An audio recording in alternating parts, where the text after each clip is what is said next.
How to fix vibration not working on a Samsung phone. Now, if your vibration or haptics isn't working on a Samsung phone, there are a couple of reasons why this could be happening.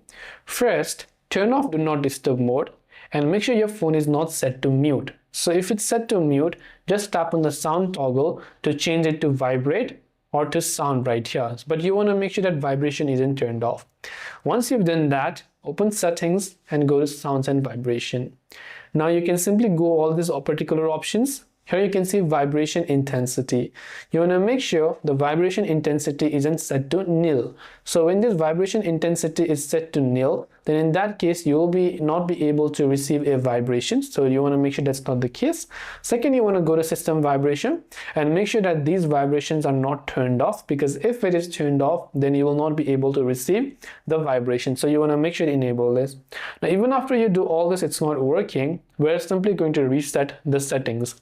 So just go to the option called general right here, then simply scroll and go to reset, then simply select reset all settings, tap on reset settings. It will review and reset all the settings to default and you should get your vibration back.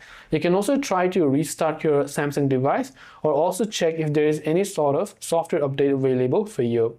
I hope the video helped you out. If you have got any further questions, feel free to leave them down below. Thanks for watching till the very end and see you soon in the next video.